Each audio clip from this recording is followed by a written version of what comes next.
welcome you to our program, Integrative Theology, where we discuss many of the aspects of theology, many of the branches, and we incorporate them into a system that gives greater clarity to the scientia of theology.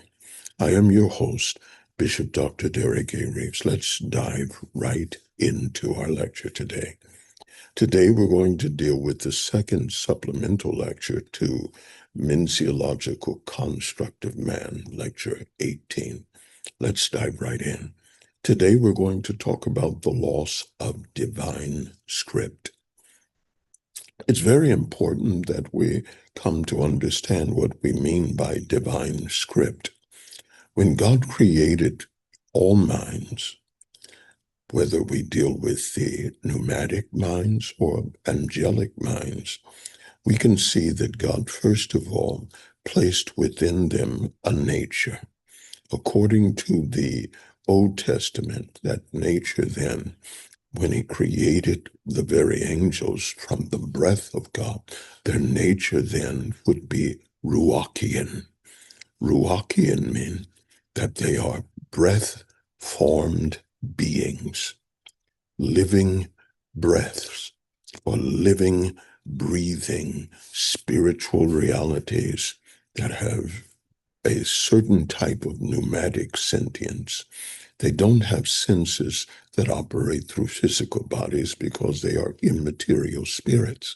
However, they do have objective, what we would call substantial reality.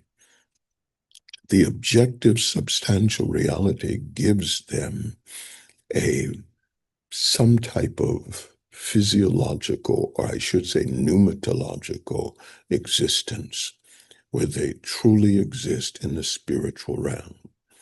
And the script that was given to them determines what we would call the pneumatic instincts. Whenever I use the term pneumatic, I'm literally just dealing with spiritual.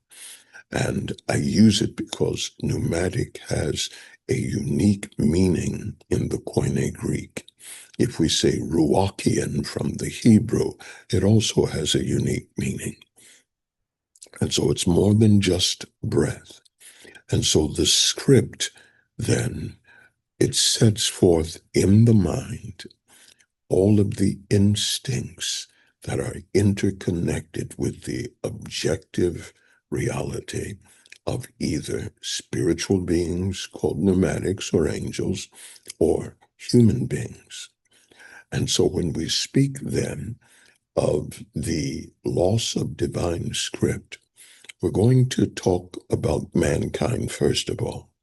When man was created, he was created in the image of God, and his mind was in alignment with the purposes of God. His mind was, again, finitely transcendent, existing, but yet the soul is beyond space and time. It is not impacted by time, even though the physical body is impacted by time and space and ages. The soul is eternal.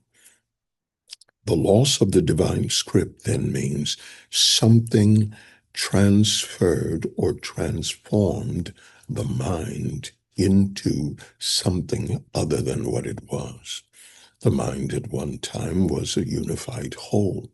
Nothing was lost within the mind of Adam. Adam understood. Adam had knowledge beyond our understanding. How can a single human being name the taxonomy and the names of all animals just as God brings them to him, without any formation of books or libraries to have what we call a reference point? He names them all. This reveals then the divine script, the ability to know spontaneously, the ability to understand spontaneously, even those things that came through his physical sentience or senses. The divine script then was the relationship with the mind of man, or the soul of man, and his God. When he fell, he lost something. Instead of embracing God, instead of seeking to come to God, he fled from God from fear.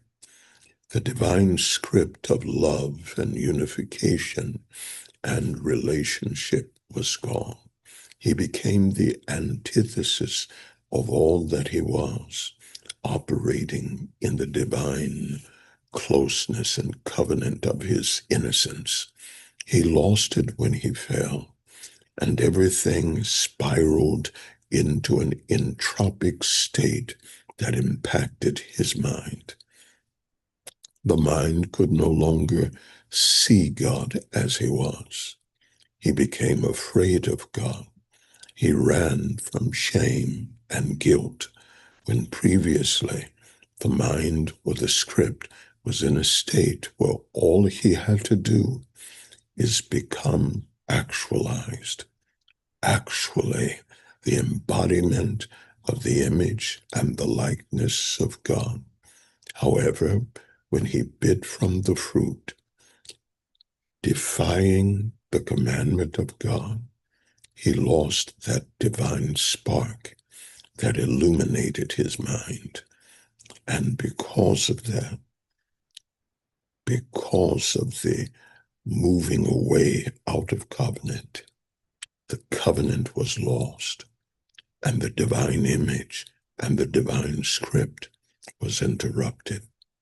He would now become the antithetical being with an antithetical image that defied God. And everything in his humanity was enmity against God. And he would further sink into an entropic state, minciologically or mentally, with each year he passed. Each day he went further and further into a spiral failure, into a spiral cessation of communication, connectedness, and relationship with God. This is all the time we have. God bless you and keep you.